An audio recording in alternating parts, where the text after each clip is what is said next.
Hello, good evening guys. Welcome to my channel Sky Moon Tarot Reading.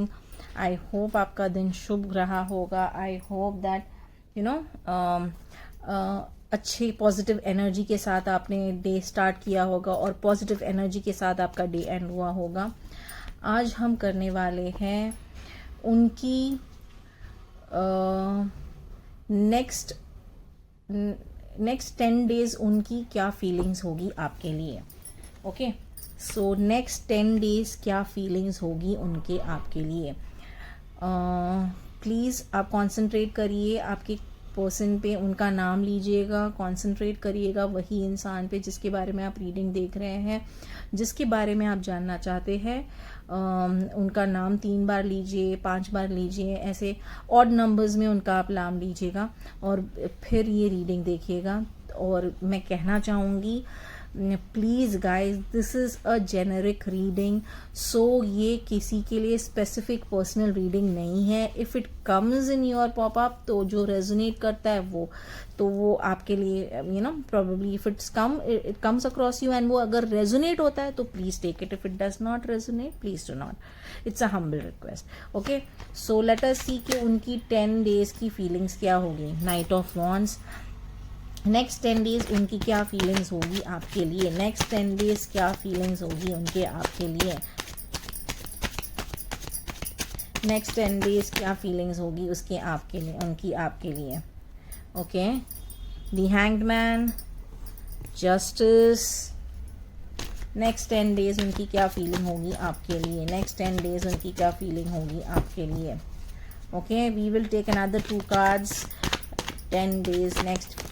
Okay, 2 cards बोला और 2 cards pop up हुआ. Page of wands and 6 of swords. पता नहीं ये swords, if you notice guys, मेरी readings में hanged man, 6 of swords बहुत आया है. सीरियसली बहुत आया है रीडिंग में. Okay, let's clarify this. Let's clarify करते हैं. क्लैरिफाई करते हैं किंग ऑफ स्वॉर्ड्स को. क्लैरिफाई करते हैं किंग ऑफ स्वॉर्ड्स को. क्लैरिफाई करते हैं किंग ऑफ स्वॉर्ड्स को. Let's clarify king of swords. Okay, the magician. Okay, उनकी नेक्स्ट 10 डेज क्या फीलिंग्स होगी उस हिसाब से हम द हैंग्ड मैन को क्लैरिफाई करते हैं. द हैंग्ड मैन को क्लैरिफाई करते हैं. Clarify the hanged man. Clarify the hanged man. Okay, release. Justice को क्लैरिफाई करिएगा. जस्टिस को क्लैरिफाई करिएगा. जस्टिस को क्लैरिफाई करिएगा. जस्टिस को. 7 of autumn. Let's clarify page of wands. Page of wands को क्लैरिफाई करिए. The dreamer, 0 card. 6 of swords को क्लैरिफाई करिए. 6 ऑफ स्वॉर्ड्स को क्लैरिफाई करिए.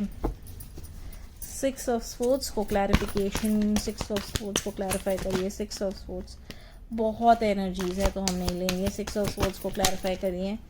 ओके, सो आ गया है 6 of winter. Okay guys, so let's clarify the cards.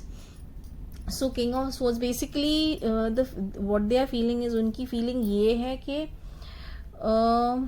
वो जो बैगेज है, ठीक है, उनको ऐसा लगता है कि भाई वो कुछ भी मैनिफेस्ट कर सकते. एक तो वो कुछ भी कर सकते अपने लाइफ में, ठीक है. उनको अपनी लाइफ का चार्ज लेना है और वो उनकी जो फीलिंग्स होगी आपके लिए, वो नेक्स्ट 10 डेज के लिए उनको ऐसा लगेगा कि भाई मुझे, I need to take charge of myself. मैं कुछ भी कर सकता हूँ, मैं सक्सेस अचीव कर सकता हूँ या कर सकती हूँ बेसिकली.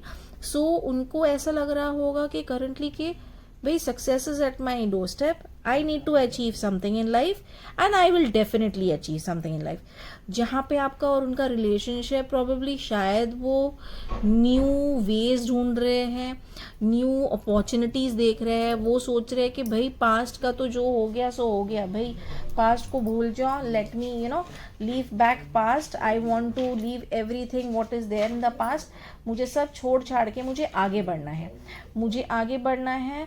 मुझे ओल्ड पैटर्न्स को जो है, यानी आपके साथ जो रिलेशनशिप है उसको उसको चेंज करना है, उसको बंद करना है। प्रोबेबली वो ऐसा है कि एक देखिए जैसे ये येलो हेलो बना है, ठीक है। सो इट सेज दैट बहुत ज़्यादा विजडम है उनके, बहुत सोचते हैं वो, they think a lot, okay. उन विजडम है बहुत ज़्यादा, और वो क्या करना चाहते हैं, दो चीज़ें पॉसिबिलिटी हो सकती है। एक तो वो न्यू रिलेशनशिप को ऑल टुगेदर देख रहे हैं, okay, they want to leave you and they want to go back to a new relationship all together, and then they want, और it can be a possibility that they want to press the they want to release all the bad energies with you and they want to press the reset button press करना है, और आपके साथ change ले आना है। Scenario old जितनी भी गलती की है उन सारी चीज़ों को फॉरगेट करना है या फॉरगिव करना है, और न्यू उस पे चैप्टर में नए नए अपॉर्चुनिटीज़ में, यानी वो मूव ऑन करना चाहते हैं। They want to move on ahead in life with new opportunities, new this. So if you are in no contact, तो इनके टू पॉसिबिलिटीज हो सकते हैं guys. One could be like they want to leave you and उनको एक नया मिला है, थर्ड पार्टी की एंट्री हुई है, they want to look at it and they want to go ahead, उनको उस थर्ड पार्टी के साथ जाना है, ये पॉसिबिलिटी हो सकती है। या उनको आप ही के साथ उनको एक नया बॉन्ड, नया रिलेशनशिप या नया पाथ चूज करना है और नए वे में जाना है। क्यों? क्योंकि उनको कहीं ना कहीं वो बोलते हैं कि ये ऐसा हो सकता है, एंड नॉट नेसेसरली कि उनको ये चीज़ में सक्सेस मिलेगा। व्हाट विल हैपन अगर वो चूज करते हैं थर्ड पार्टी को और वो उनके साथ करते, बट फिर भी वो आपको मिस करेंगे ज़रूर। नेक्स्ट 10 दिन में भाई ये सारी चीज़ें होने वाली है, ओके। सो नेक्स्ट 10 days में these are the opposite persons emotions. जब वो सारी चीज़ें देख लेंगे, सारी चीज़ें समझ लेंगे, कि उनको रियलाइज़ होगा कि नो, ये पर्सन ही मेरे लिए राइट है, this person is only right, तब उनका होश आएगा और वो फिर बोलेंगे भाई जो हो गया सो हो गया, जो हमने कर लिया सो कर लिया। वो पेशेंस रखेंगे अब, और वो कहेंगे कि भाई अब मुझे जो भी मेरे पर्सन के साथ, जिनके साथ भी मेरा रिलेशनशिप था एक्स के साथ, या प्रॉबेबली, क्योंकि एक्स इसलिए हो गया, आपके लिए तो वो प्रॉबेबली एक्स नहीं होंगे, आपके लिए तो आप तो करंटली वेट ही कर रहे होंगे कि हाँ भाई अब कॉल आएगा, अब मैसेज आएगा, बट उनके लिए एक्स होगा बिकॉज उन्होंने नए उसको देख लिया होगा। तो वो यही है कि हैव पेशेंस, ओके। वो अपने आप से ये कहेंगे भाई, पेशेंस रखेंगे, वो बोलेंगे कि भाई मुझे टेंशन नहीं लेना है, मैं रेस्ट करूँगा, जो भी मैं प्लान करूँगा, अपना टाइम और एनर्जी जहाँ पे भी है वो मैं वो रेस्ट करूँगा, क्योंकि उनको बिट्रेयल तो मिल ही गया है, ओके। दूसरे पर्सन, उन बिट्रेयल बेसिकली उनको ये चीज़ पता है कि मेरे साथ ये जो हुआ है, या सामने वाला पर्सन है, it's not the right person, मेरा पर्सन ही मेरे लिए सबसे बेस्ट है। तो इस वजह से वो क्या करेंगे, फेयर प्ले करेंगे।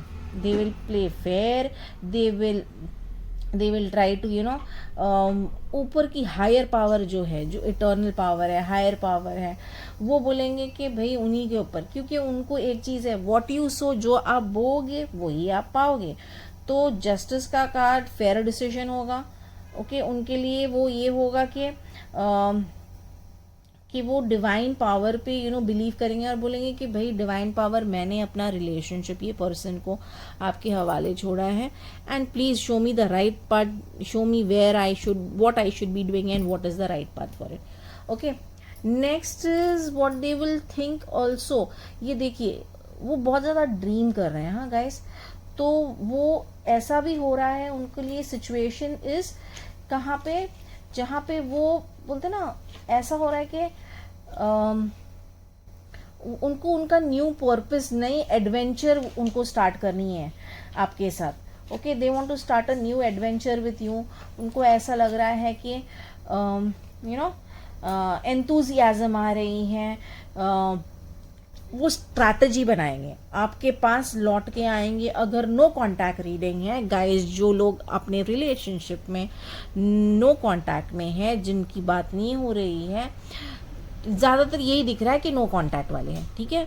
पता नहीं ये सारे नो कांटेक्ट की रीडिंग्स क्यों आ रही है मुझे। अगर नो कांटेक्ट में, अगर कांटेक्ट में है, अगर आप लोग बात कर रहे हैं रिलेशनशिप में, तो भाई बहुत ही हैप्पी गो लकी मोमेंट रहेगा आपके लिए। एंथुजियाज्म रहेगा, लॉट्स ऑफ लव रहेगा, हराइजन को दूर का पर्सपेक्टिव देखेंगे। अगर नो कांटेक्ट में है आप, अगर नो कांटेक्ट में, तो वो ये सोचेंगे कि भाई मुझे अपने आप को ट्रस्ट करना है, मुझे नई बिगनिंग करनी है इस इंसान के साथ, मुझे कुछ ऐसी स्ट्रैटेजी या ऐसा कुछ करना है जिससे मैं इस इंसान को मना सकूं। So next 10 days is going to be a very crucial time for them to decide. It's a decision, you know, एक डिसीजन मोड में आ गए हैं वो। Yes, no, I don't know, you know. तो क्या वो आपके पास आना चाहिए, फिर उनके लाइफ में कोई और थर्ड पार्टी आएगी तो वो देखेंगे, फिर उसके साथ फिर वो आगे का सोचेंगे कि भाई नहीं, रियलाइज़ होगा कि मेरा पार्टनर जो था वही मेरे लिए बेस्ट था, एंड फिर वो न्यू पर्पस को चूज़ करेंगे। वो स्टार्ट करेंगे एक न्यू बिगनिंग के भाई नहीं, मुझे सारी चीज़ें यू नो पीछे छोड़नी है, मुझे एक नए रिलीफ के साथ, नए उसके साथ यू नो अपना ट्रस्ट करना है कि भाई अगर मैं सामने वाले से बात करूंगा तो वो पर्सन मुझसे बात ज़रूर करेगा, एंड पॉजिटिव चेंजेस आएंगे मेरे और उसके रिलेशनशिप में, मेरे आपके और उनके रिलेशनशिप में पॉजिटिव चेंजेस आएंगे। ये वो सोच रहे हैं, ये सारी चीज़ें उनकी फीलिंग्स है आपको लेके गाइस। तो उनको ये भी, और यस वो ये भी सोच रहे हैं कि वो आपसे मिलने आएंगे, तो शायद वो ट्रैवल करके आपसे मिलने आ सकते हैं, रीलोकेटिंग हो सकता है उनका, जॉब के लिए वो ट्रैवल कर सकते हैं। तो yes, definitely they will come to meet you and they want to meet you, okay, they want to meet you। उनको क्लैरिफाई करना है, सारी चीज़ें क्लैरिफाई करनी है उनको जितने भी मिसअंडरस्टैंडिंग्स थे, जितने आप और उनके बीच में यू नो गिले शिकवे थे, वो सारी चीज़ें उनको दूर करनी है। वो ये चाह रहे हैं कि बस यार अब बहुत हो गया, बहुत दूरी हो गई, अब दूरी नहीं चाहिए मुझे, यू नो, मुझे अब यू नो मुझे अब कोई वो नहीं है, क्या बोलते हैं, मुझे कोई अब ये नहीं करना है कि मेरे को पॉजिटिव चेंजेस लाना है, अभी कोई मुझे यू नो एक्स्ट्रा कॉशियस रहना है। और उनको ना जिनसे वो ट्रस्ट करते होंगे ना, उनसे धोखा ज़रूर मिलेगा, इस वजह से वो आपके पास आएंगे। तो उनको बोलते ना, उनको जो चीट किया है ना उन्होंने, वही चीट का उनको सबक और सिला मिला है, ओके। तो इन दी एंड वो क्या करेंगे पॉजिटिव चेंजेस के लिए। Guys I want to clarify, ये 7 ऑफ सोर्ड्स थोड़ा वो कर रहा है, let us clarify 7 of swords, let us clarify 7 of swords. 7 of swords को क्लैरिफाई करिए। 7 नहीं, 6 of swords, sorry, let's come back again. 6 of swords guys, 6 of swords को क्लैरिफाई करिए, 6 ऑफ सोर्ड्स को क्लैरिफाई करिएगा भाई। एक ट्रैवल कार्ड है, 6 ऑफ सोर्ड्स को क्लैरिफिकेशन की ज़रूरत, मुझे 7 ऑफ सोर्ड्स लगा था इसलिए मैं क्लैरिफाई कर रही थी, sorry guys, this is 6 of swords. तो यस, ये डेफिनेटली आपके पास आने वाले हैं, ये ट्रैवल कार्ड है गाइस, ये ट्रैवल करेंगे, आपके पास आएंगे, सारे गिले शिकवे पीछे छोड़ेंगे, they will come back to you and they will want this change with you, and they will want to you know move towards you and move forward with you. And वो पीछे के जो भी बैगेजेस, गलतियाँ, सारी चीज़ें पीछे छोड़ के आएंगे, चाहे वो थर्ड पार्टी हो, चाहे वो फैमिली हो, फ्रेंड्स हो, जो भी आपके बारे में नेगेटिव बोलते हैं, उन सारे लोगों को वो पीछे छोड़ के आएंगे, and it's going to be a good and happy ending for you guys. तो नेक्स्ट 10 days गाइस आपके लिए बहुत ही ज़्यादा क्रूशियल है। ये थी आपकी readings for the next 10 days कि आपके पर्सन के मन में ये 10 दिन में क्या लगेगा, कैसे फील होंगे। It's going to be a journey, you know, उनकी एक जर्नी होगी पूरी। तो वो स्टार्ट तो करेंगे कि भाई बस हो गया यार, गुस्से में आके नए रिलेशनशिप में भी चले जाएंगे, फिर बोलेंगे नहीं भाई मुझे मेरा पर्सन ही सबसे बेस्ट लगा, अब मुझे जरिया ढूंढना है या मुझे वेज ढूंढना है इस पर्सन के पास आने के लिए, and in the end they will travel and come back to you. So overall it's a very good reading for the next 10 days उनकी फीलिंग्स के लिए। इफ़ यू रियली लाइक, अगर आपको मेरी रीडिंग पसंद आई हो, please do like, subscribe and share and comment, please comment करिएगा गाइज। आपका कमेंट मेरे लिए बहुत इंपॉर्टेंट है, you know, even if it's a negative comment, I mean you know, और a positive comment, but comment तो करिए। आप सारे लोग वीडियोज देखते हैं बट कमेंट नहीं करते। Guys, please comment on the video and please like, share and subscribe to my YouTube channel Sky Moon Tarot Reading. I hope आपका नेक्स्ट डे शुभ रहे, रात शुभ रहे, See ya guys. Good night.